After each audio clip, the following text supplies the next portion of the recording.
in our society, meaning and purpose has been infused into this quasi-religion of workism. I find the location of my meaning, my value, my significance, purpose for all of my life in my work.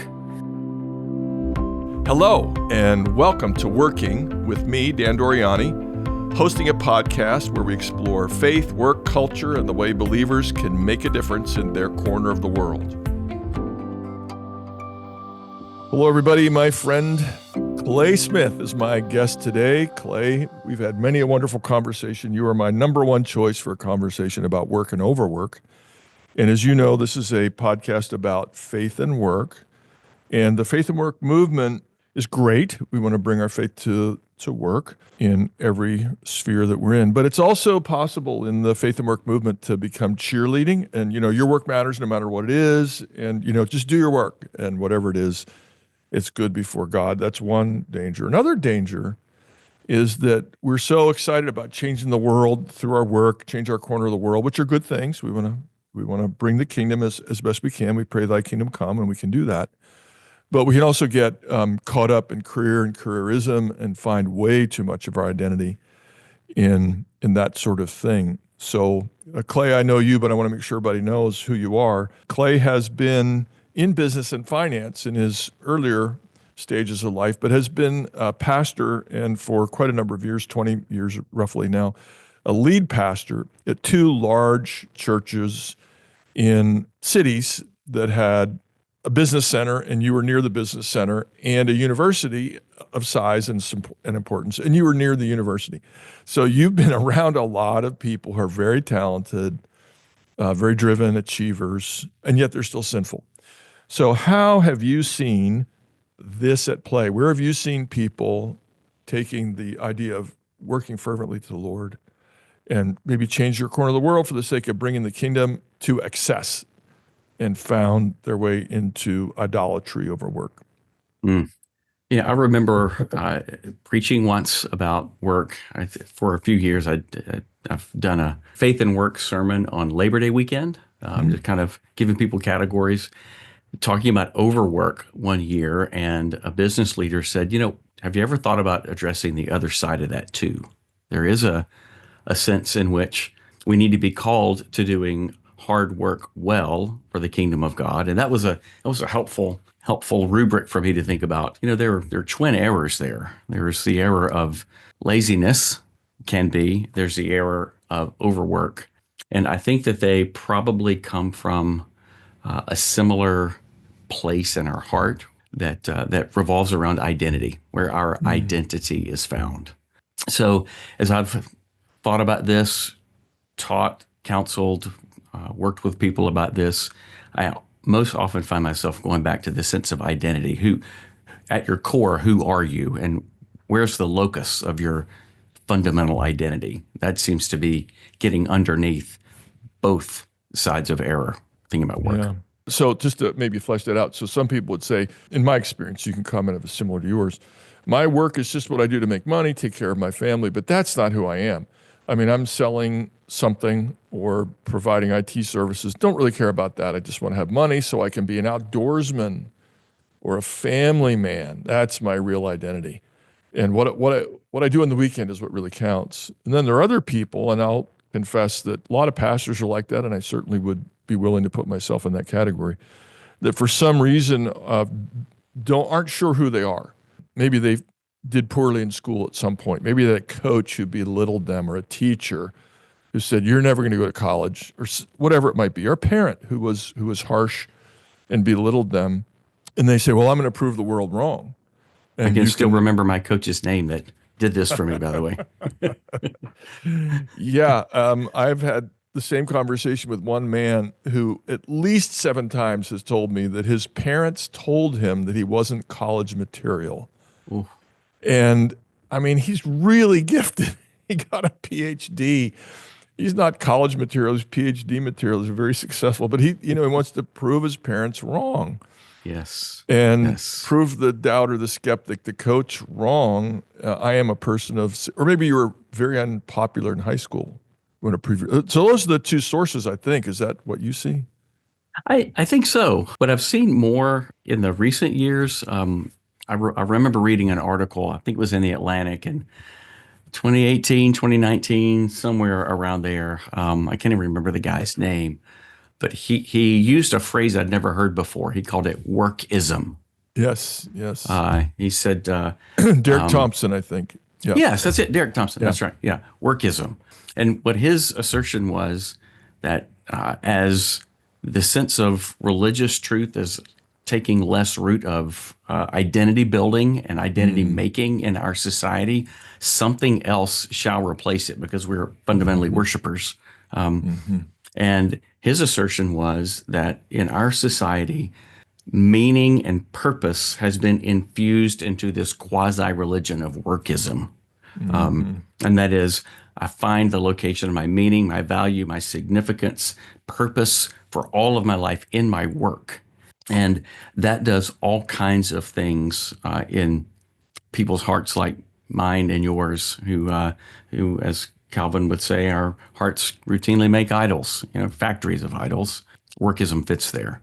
Yeah, it does. That's right. So let's just review for a second. So the dangers that people like us can get into, pastors can get into, or have one nature, and that's finding our identity maybe in other things like family and friends and so forth, and also in our work. But teachers like us can also get into cheerleading.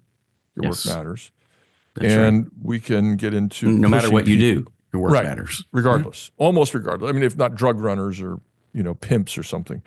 And then making a difference. Then the other thing I think, and actually one of our mutual friends said this to me once. He said, in this place, and you can guess the place, but I won't name it. In this place, we hire driven people and then we drive them. And churches can do that too. They can find the people who are high capacity and, if you want to get something done, ask a busy man, ask a busy woman to get it done because they'll find a way because they're just work, work, work, work, work. Those are certainly errors that we can make even as pastors. Do you see any other errors that are common to pastors? Have we finished that list? I'm sure you have something to add. Other errors I think we make as pastors in particular, and I think it probably applies in certain ways to other people, but we misunderstand the sense of fundamental call, I think. If you think about the structure of the scriptures, the call to Adam and Eve first was a call into a covenant relationship with God. And their sense of meaning was found in that being in covenant with God. That gave them purpose, that gave them meaning. And there's all other kinds of vocations God calls us into. He calls us into the vocation of discipleship. He calls us into the vocation of community and friendship. He calls some into marriage, some into singleness. And then work is also something we're called into. But that's down the list. And Yeah.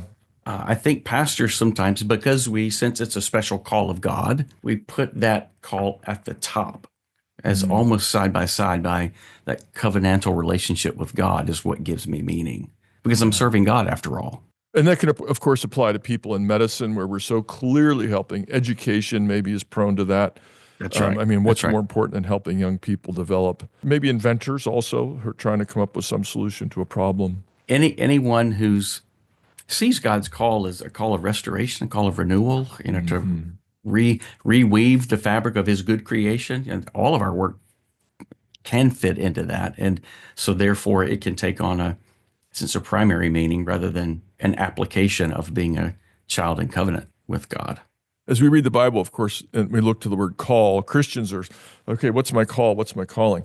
But the vast majority of the time, the word call is used, certainly in the New Testament, it's used of the call to faith, the call to Christ, the call to union with Christ. So you had a term you liked, workism, and we're going to talk about one that I liked, and that is the malady of infinite aspiration, the malady of infinite aspiration. And I'm going to just hit a few points, and you can add yours or comment as you will. The concept is that around 1920, 1915, 1920, 1930, people started seeing productivity rise exponentially. I mean, it's one of the reasons why world population has gone from 2 billion to 8 billion in about 100 years. And that includes, of course, farming. But people like Bertrand Russell said, 20-hour work week, meet all our needs. John Maynard Keynes said 15 hours would meet all our needs. Of course, That's the needs that people knew in the 1920s and 30s and 40s when they wrote and when they were received. And it's certainly not the case. If anything, people work longer than ever. And five reasons, these are partly mine, partly other people's, but one is competition. You know, the marketplace economy has competition. If you don't keep inventing new products and improving your product, you're going to go out of business. So you're sort of forced to keep on making things better. And then when you make things better, next, of course, you have to market it so people know about your excellent product. And that takes a great deal of effort. And infinite possibilities of how you do it now. Right. And then people are aspiring for dignity. And so they seek, as we've said, noble sounding roles. You know, you want a title, so they work hard for that. Maybe I'm repeating what I just said, but the concept that capitalism is an organizational scheme that creates creative destruction. You're always wiping out. Why do we always have new lights and new even faucets? I asked somebody once. Because people keep coming up with a better way, slightly better faucets, which make the old faucets and anything else obsolete. And of course, so many jobs today didn't even exist. Scholars say that 60% of all job titles or forms of work didn't even exist because things just keep changing. And then there's the malady of infinite desires. I just keep wanting more things that I don't really need. Like, who really needs a juicer, right? But there's a juicer. It's awesome. And so I'm going to buy a juicer. And then, of course, there's manufactured scarcity. You want some rare product that really isn't scarce, but we've been told it's only for the elite, like diamonds, which are pretty common, but we pretend they're not. So those are some of the sources of infinite aspiration and infinite desire that lead us astray and have led our people astray. What do you see as the causes of this There's problem? another piece, I think, in addition to what you talked about. I think what particularly younger generations here is, find what you do and make it purposeful. Find what you love to do, and you can change the world. And so that nobility, the noble desire to change the world, for a lot of students, kind of begins to feel oppressive. Like, I have to find my unique way to change the world.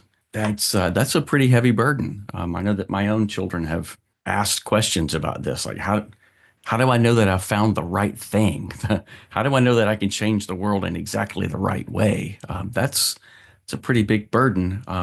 When you think about uh, in God's economy, sometimes changing the world might look something as rudimentary as being faithful to my spouse in this environment, or being changing the world might be paying really close attention to the hearts of my children because they feel ignored in other places. So there's the glitz and the glamour of changing the world sometimes gets lost in the reality of God's ordinary means of changing the world. I had a conversation with somebody once, you reminded me, and I asked him, hey, what are you up to these days?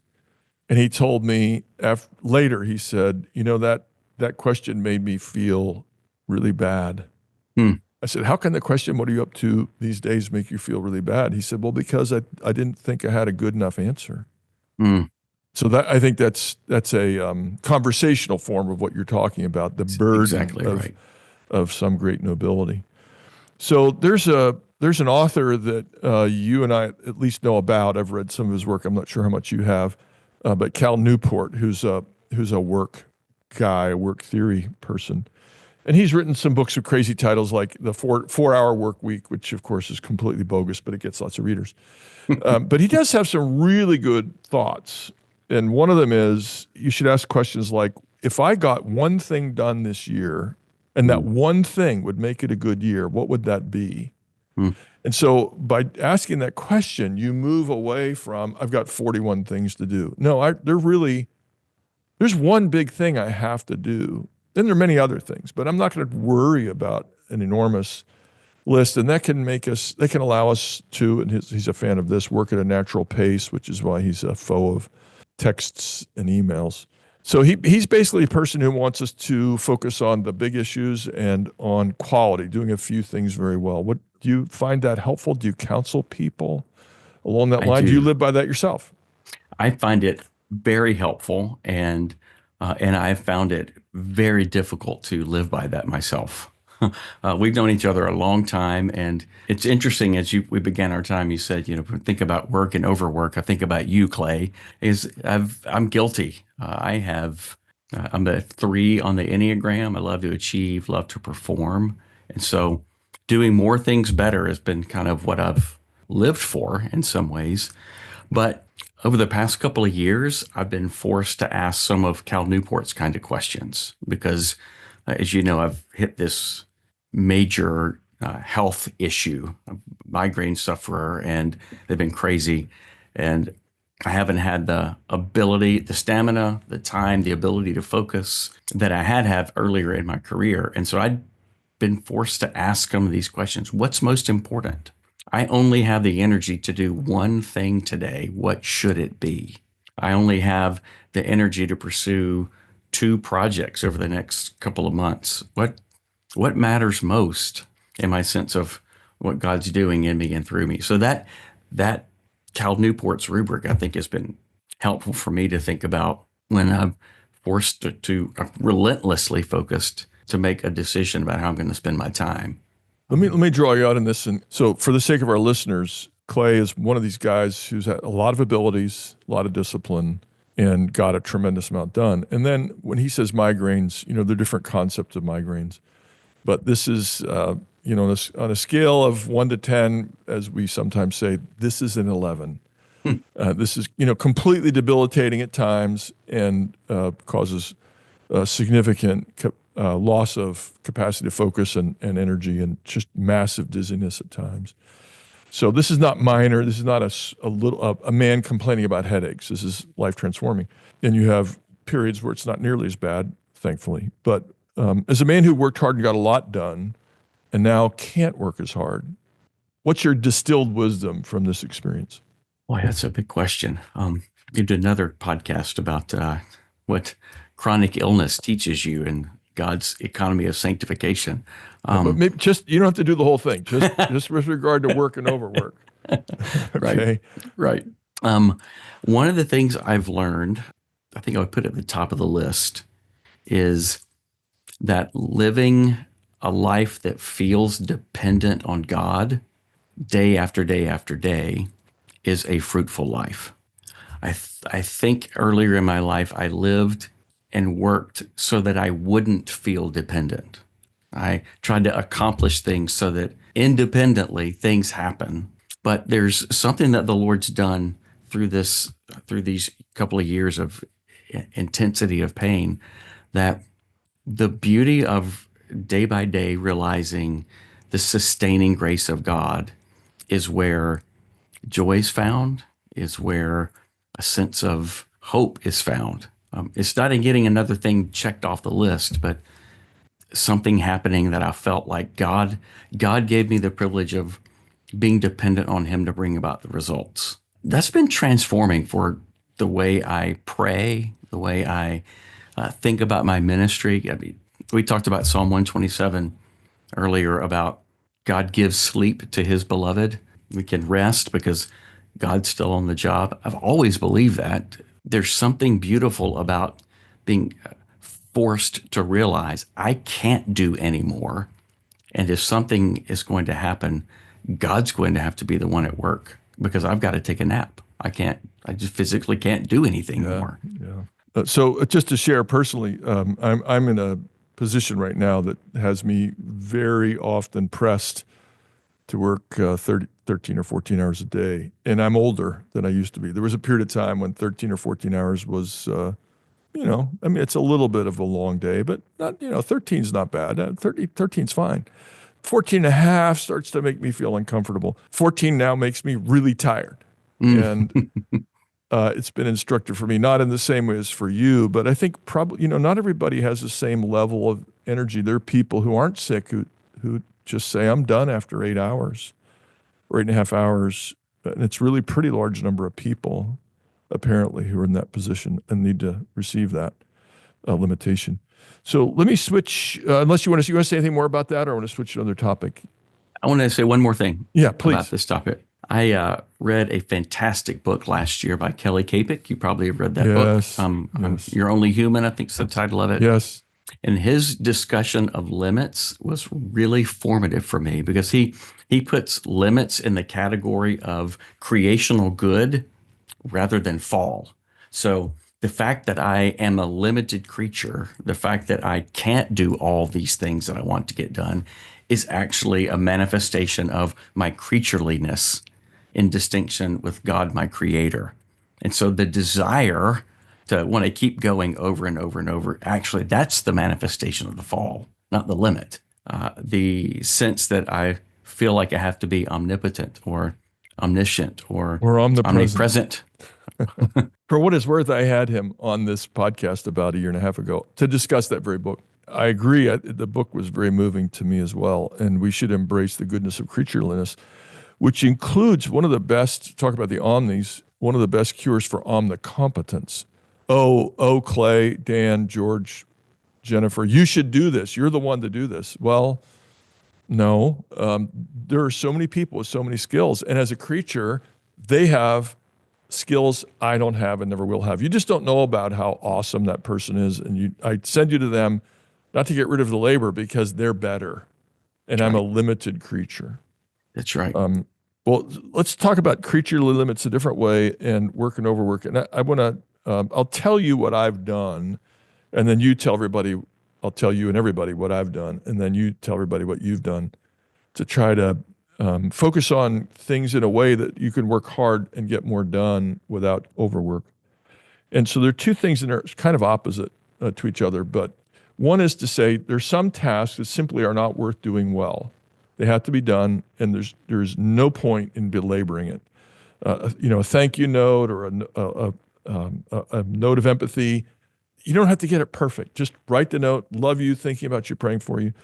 In my position right now, I often have to give a few words of greeting or a little devotional or a word somehow from scripture to a group that just showed up.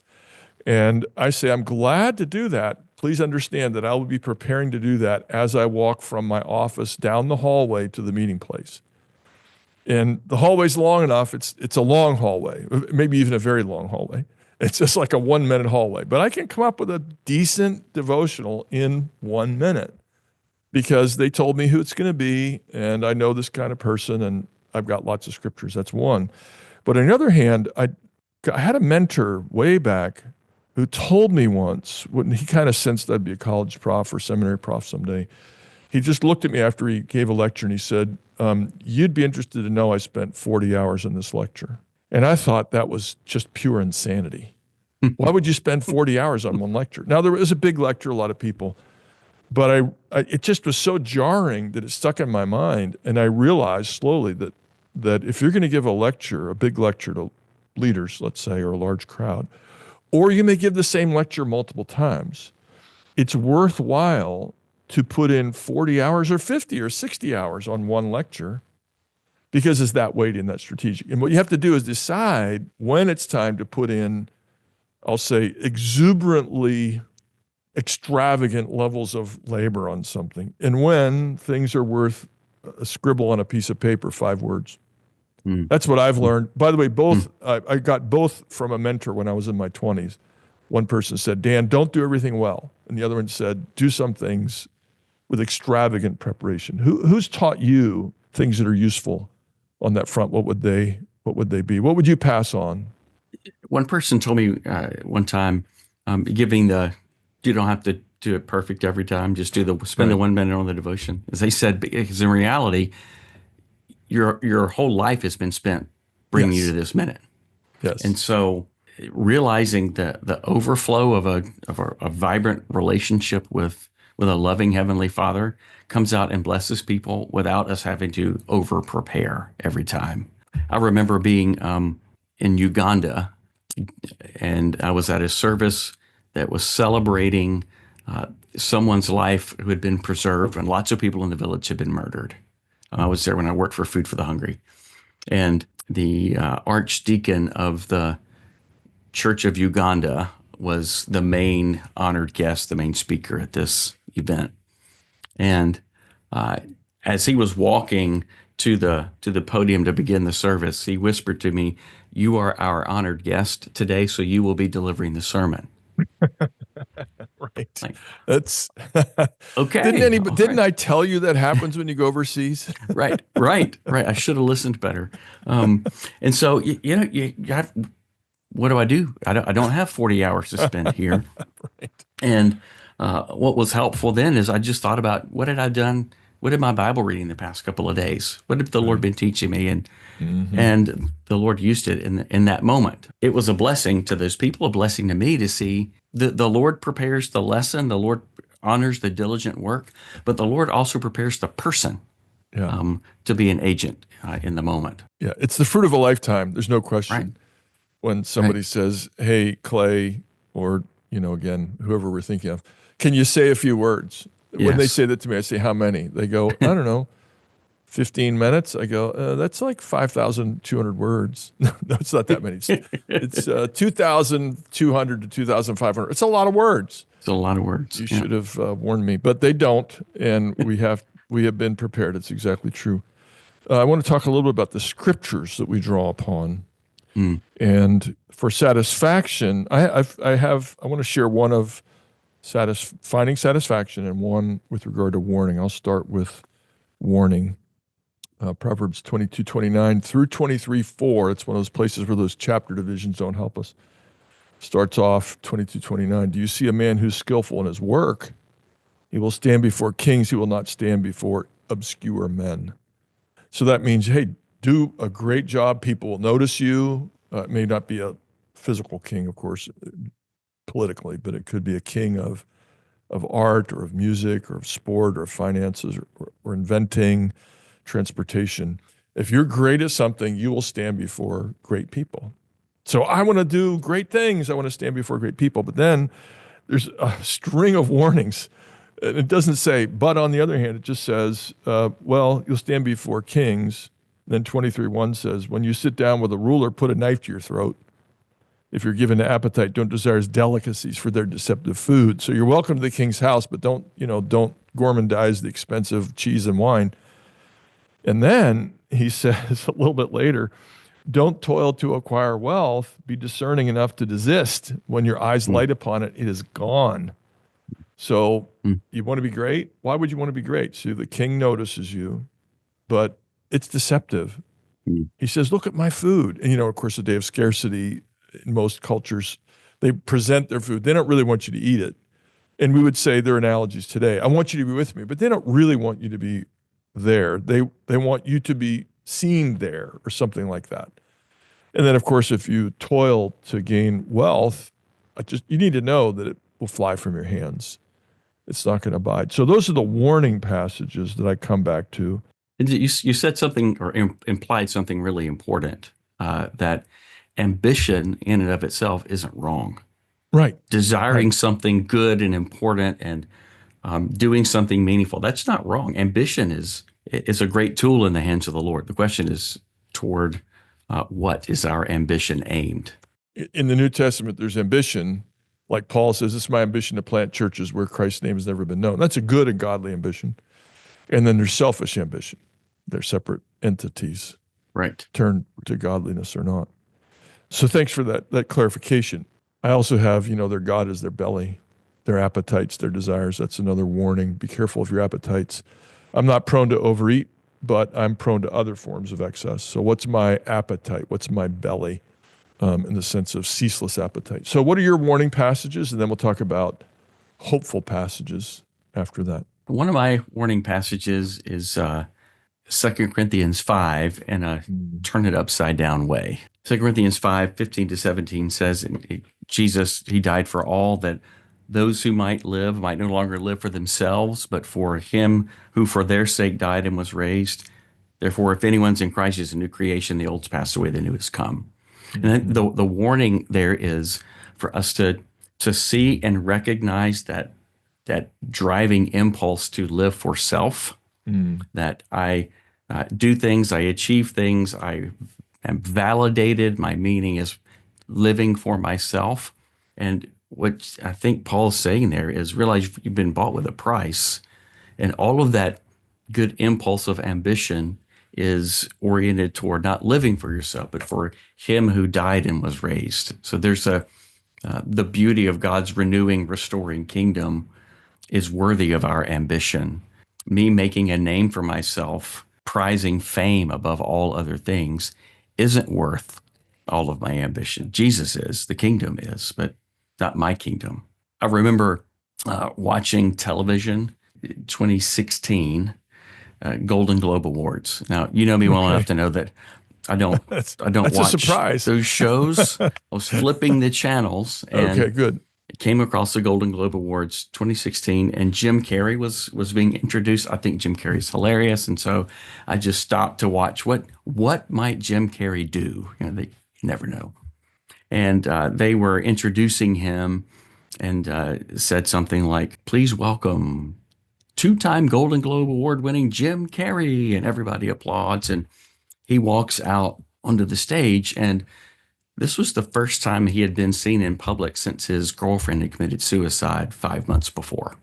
So he steps out onto the stage and he comes to the microphone hearing this introduction and he says, "Thank you. I'm two-time Golden Globe Award winner Jim Carrey." And everybody laughed. And he said, "The only when I go to bed at night, I'm not just some regular old schmo. I'm two-time Golden Globe winner Jim Carrey." And he said, "And in my heart, I hope to be three-time Golden Globe winner Jim Carrey." Everybody just howled. And then he said, "Because then maybe I'd be enough. Mm, And I would finally understand all these things I've been living for will never satisfy me." yeah, And I thought, whoa, yeah. that's incredible. That living for self um, consumes a life. Madonna said almost exactly the same thing a few years before that. Who did? Madonna, you're always Madonna. reinventing yourself. You're always doing something new. What? How do you do it? And she basically said, it's not that I do it. I have to do it to prove that Hmm. I'm a person of significance. Yeah. Okay, so that's good. That's instructive. But let's make our last big point where you find hope. And there's a lot of places to go. So I'm going to pick a non-traditional one on hope. I mean, certainly Psalm 127, 128 are places I go to, as you do. Already mentioned that. He gives to his beloved in their sleep. I go there for hope all the time. And as you know, the Hebrew is a little bit ambiguous. It could be gives in their sleep or gives sleep. It's hard to be certain which one it is. But of course, he gives. The reason why we're able to receive the sleep he gives is because we know he gives in our sleep. And we've all gone to bed with a problem and woken up with it solved. Maybe the solution came to us, or you just find out that over the previous hour, somebody took care of this problem. But my text, although 127 really is my main one, I'm going to cite Ecclesiastes 4. Hmm. I saw vanity under the sun. For one person, there is no end to all his toil. His eyes are never satisfied with riches. So he never asks, for whom am I toiling and depriving myself of pleasure? This too is vanity. And then he goes on to talk about the pleasure of a laborer who simply eats. The pleasure of a laborer who works in the end of the day, he simply goes to sleep. And it reminds me that the best things in life really are simple. I mean, the best things in my life are, sitting with my grandchildren on the sofa, Hmm. just sitting beside each other. I mean, that's all there is to it. There's nothing Hmm. more to it than that. Hmm. Or sitting down and enjoying a simple, maybe, but tasty meal with my wife and just eat it and savor it. Thank you. Wonderful meal. Thank you. To spend a little time together. Hmm. Hmm. So that's helpful for me. Ecclesiastes 4 and 5, the vanity of overwork and the simplicity of the ordinary fruit of ordinary labor. So what's yours, Clay? One of the places I go to, as I said to you before, was Psalm 104.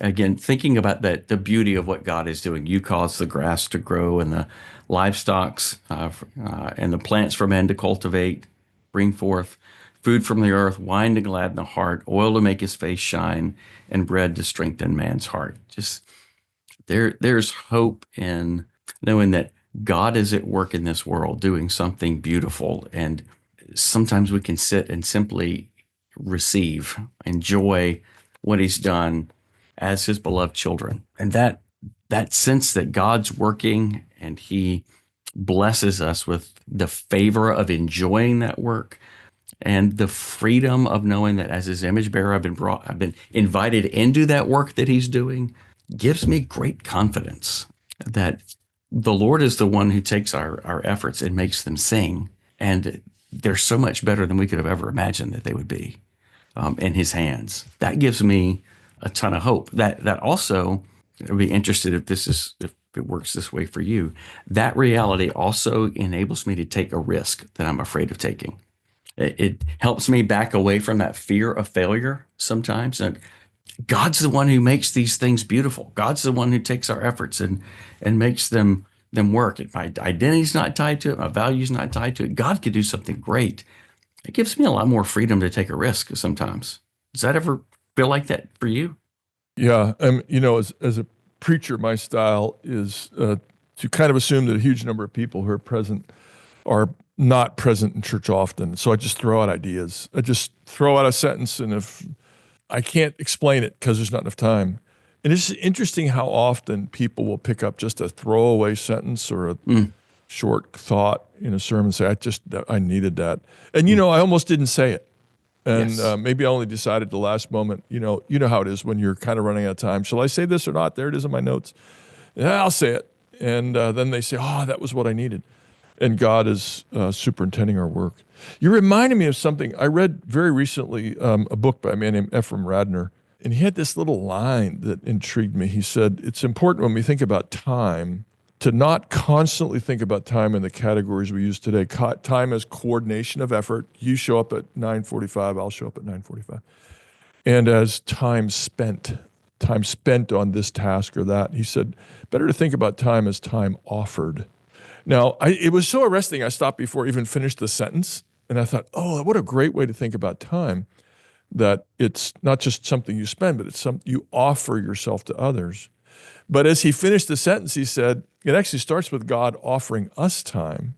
And then, and this is now me, and then because God offers us time, we can offer our time to others. Let's think about time, not what we spend, but what God gives.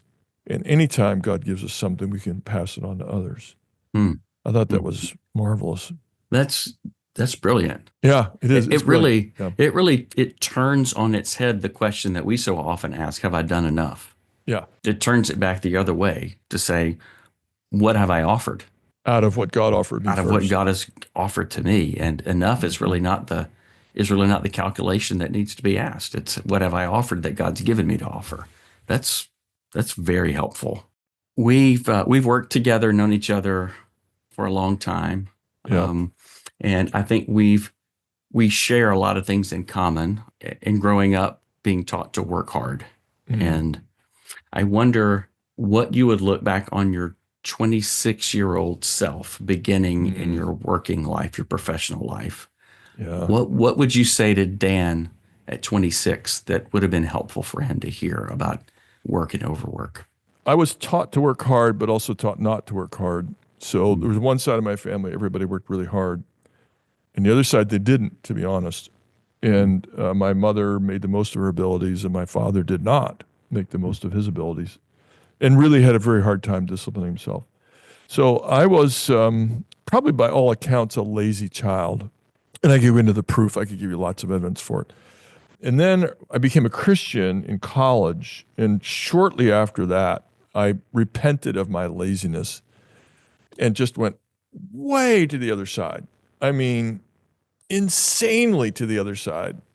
One example is 6 weeks after I got married, I took an intensive Hebrew course with 3 students in the class, 2.5 hours every morning, which was supposed to lead to 5 hours of study at least every day with a very high end prof. I mean, he wrote a textbook. He was pretty knowledgeable and demanding while working 55 hours a week as a newlywed. I was that stupid. So you would go back to the I would say 26-year-old to Dan and the say, don't do 26 year that. old Dan and say, now what I would say is don't let either the good hard work of one side of your family or the lack of diligence on the other side of your family define you. Have critical distance to all of your models. To run from one extreme to the other is not progress. It's just to make one mistake and then make the opposite mistake. Mm, mm, Don't let your history define you either way. Don't look for two models, a good one and a bad one, in your opinion, the good one being the opposite of the bad one. Mm. Look for all kinds of models. Seek wisdom in many places and stop working so hard. How about you? Can I turn the tables on you? Um, 26-year-old Clay Smith. By the way, for the record, Clay keeps saying that we're friends and so forth, but he's a whole lot younger than me. So, I mean, not vastly younger, but you're younger than I am. And so you haven't had time to make quite as many mistakes as I have. But what would you tell your 26-year-old self? I would tell my 26-year-old self that what's most important is to rest in the love and power of my Creator, because hard work doesn't define me. Value's not attached to what I produce. I would even tell my 26-year-old self, work hard, not even because you can change the world, all of which I thought was really important and still do. But I would tell my 26-year-old self, rest in the privilege that you've been given by God, that you're a co-laborer, that he's made you in his image and has given you the joy of having something to offer to this world that he made that matters. That's beautiful. And you're prompting me to think another way I kind of look at the value of slowing down and so forth is in asking the question, okay, you're adopted as a child of God into his family. And we receive children who don't have much work product, right? That's right. I mean, 1-year-olds, exactly right. 3-year-olds and 4-year-olds.